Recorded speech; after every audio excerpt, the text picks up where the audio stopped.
Hi students, this video is on hyperbolas. Hyperbolas are very similar to ellipses. We're going to look at the equations first. So in my first example, you notice it looks exactly like an ellipse, except instead of a plus sign, there's a minus sign. Everything else is exactly the same. Now let's take a look at what a hyperbola looks like. This one is going sideways. So if you notice in blue, that's what the hyperbola is right there. Okay, and since it's going to the left and to the right, the x squared is positive. So notice the minus sign is in front of the y squared. Okay, let's take a look at another hyperbola. We got the second equation. Notice again, there's a minus sign, but it is in front of the x squared. So that means y squared is positive, and if y squared is positive, it's going to open up and down. So I always think the y-axis goes up and down, so when y squared is positive, the hyperbola goes up and down. The other thing we need to know that's a little different is the focus formula. The focus formula is the square root of a squared plus b squared. So that's the difference in this formula instead of the ellipse formula. Okay, so we're going to actually graph a hyperbola. We're going to graph it the same way we did with an ellipse. So A is going to be 5 and B is going to be 4. Now, what we're going to do is we're going to go center is 0, 0, just like in an ellipse. And I'm going to go right and left 5 from my center.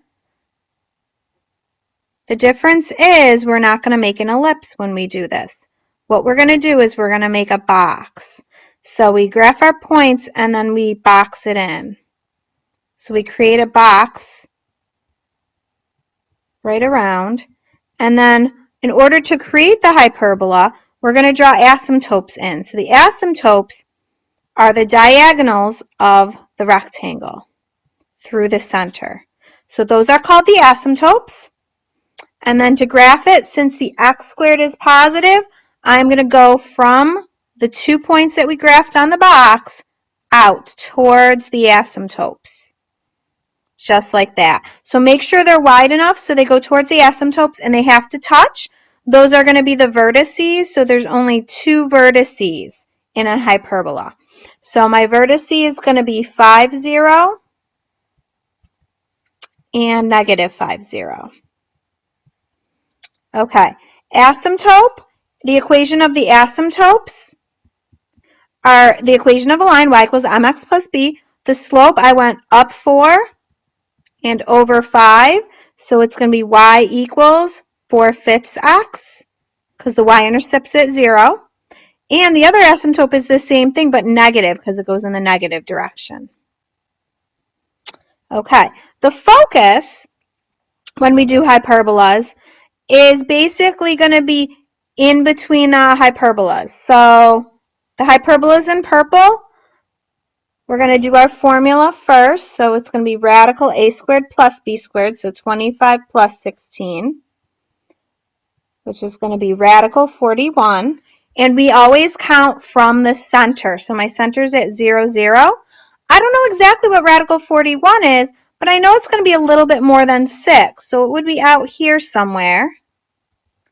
So from the center, I'm going to go over radical 41, up 0. So that's my coordinate. And I'm going to go negative radical 41, up 0. Okay, I'm going to have you guys try letter B. Remember, just like the ellipse, you want to get it equal to 1 first, and then sketch it. I will do letter C with you, because this is a different kind of hyperbola. X times y equals 4. You can divide to get the y alone. So you have y equals 4 over x. Another way to do it is to create a table, which is what I'm going to do. So basically, if we create a table, we need 2 numbers that multiply to 4. 1 times 4, 4 times 1, 2 times 2. So if I were to graph those points, it would look like this. So it has the same shape as a hyperbola. But remember, 2 negatives make a positive. So I can also have negative 1 and negative 4, negative 4 and negative 1, and negative 2 and negative 2. So it would be the same thing, but in the third quadrant. And basically the asymptotes for these kinds of hyperbolas are the x and y axis. So it's just a different kind of hyperbola. Okay, let's take a look at example 2. Using the information with the center at the origin, we're going to write the following equations. So what I always like to do first is sketch it. So one of my vertex is at 0, negative 12, which would be down here. It's off a little bit. And that means my other vertex is going to be at 0 and positive 12. And the vertex is basically the point where the hyperbola is. So it's going to look like that. So what does that tell me? That tells me my hyperbola is going to go up and down. So I know that the y squared has to be positive. So it's going to be y squared minus x squared equals 1. Now I need my numbers on the bottom. So I already know that the length of this is 12 because that's where the vertex is from the center. So 12 squared is 144. Now, to get my number under the x squared, I'm going to have to use the focus length. The focus is 0, 20, so my focus, remember, is always inside the hyperbola. So my length is 20, so I'm going to set that equal to radical 12 squared, which is 144, plus b squared, because that's what I'm looking for. So remember, because I have a plus sign, it doesn't matter which number goes where. All right, so we're going to square both sides to get rid of the radical. 400 equals 144 plus b squared. So all I have to do is subtract 144 to the other side. And that gives me what b squared is, which is my number under x squared, which is 256.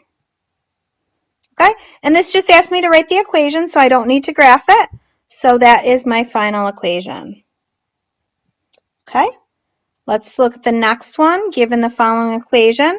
So I know my vertex is at 0, 4.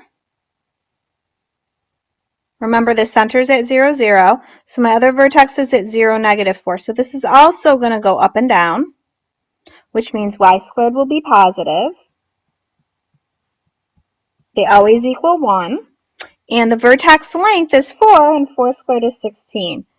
All right, now, it doesn't give me anything about the focus, so I can't use my focus formula, but it does give me the asymptote. So the slope is the number in front of the x, which is 1. So m is 1.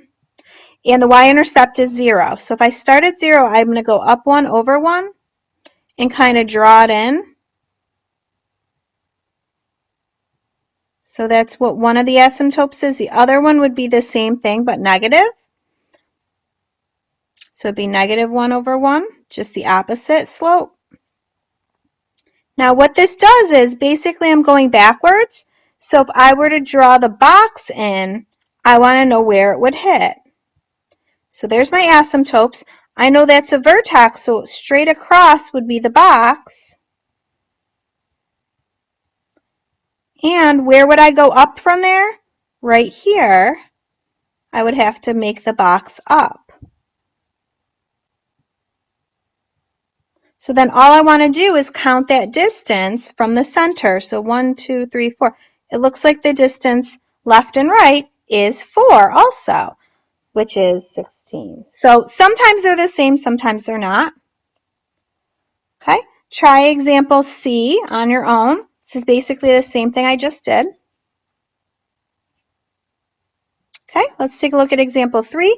Here the center is going to be negative 3, 2. So I'm going to graph negative 3, 2. And I'm going to go over 5. A is 5. And left 5 from the center. And then I'm going to go up 6 and down 6. Okay, we're going to create a box.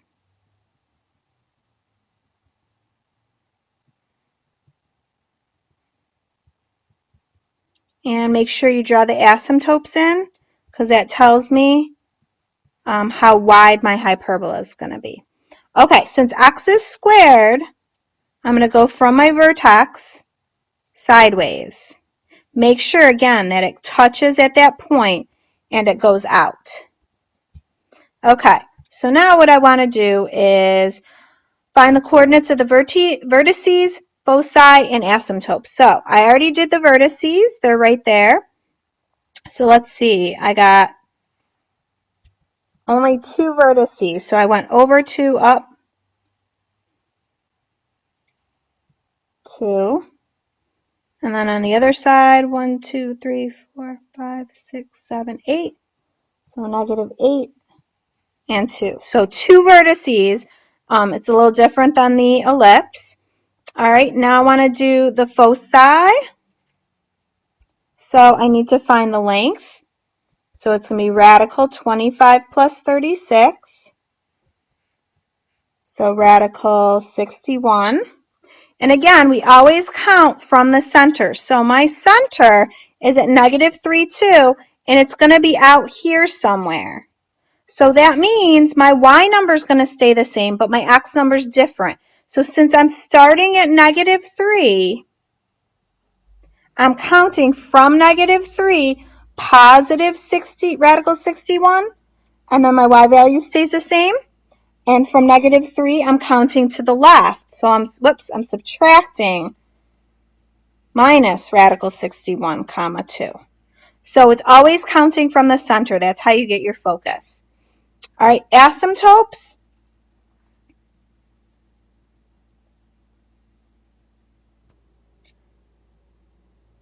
I know I got my slope as 6 over 5x. The problem is I don't know what my y-intercept is, so I'm going to call that b. And then I can plug in my center. So 2 equals 6/5 times negative 3 plus b. And this is going to be a fraction, which is fine. So 6/5 times negative 3.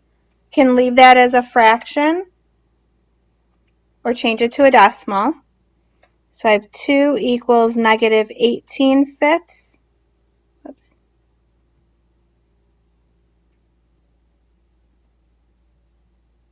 Plus b. So I just got to add that to the other side.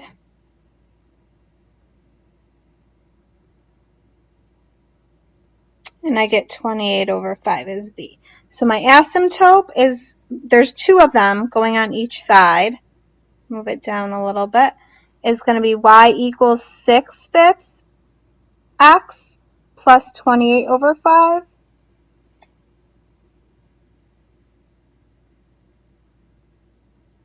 And then in order to find my other b number, I would have to do the same thing but with the negative.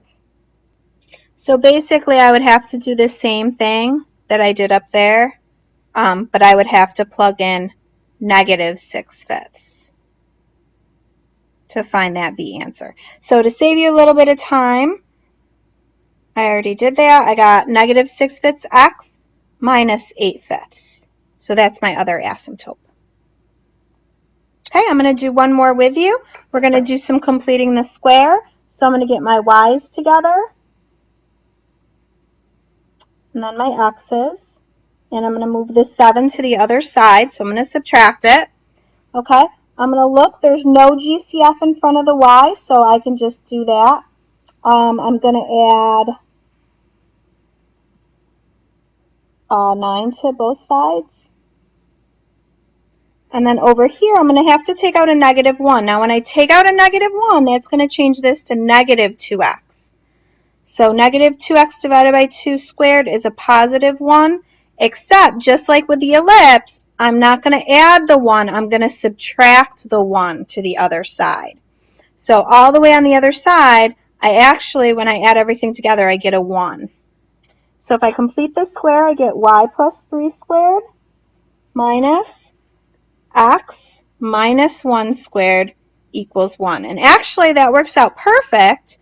I'm going to actually have you guys finish the problem, but this part's a little tricky. The center is going to be 1, negative 3. Remember, the x number comes first. Okay, so since it's already equal to 1, I don't need to divide by anything. You're going to try this question. It's going to be the same thing as the ellipse and the same thing I just did, and we'll go over it in class.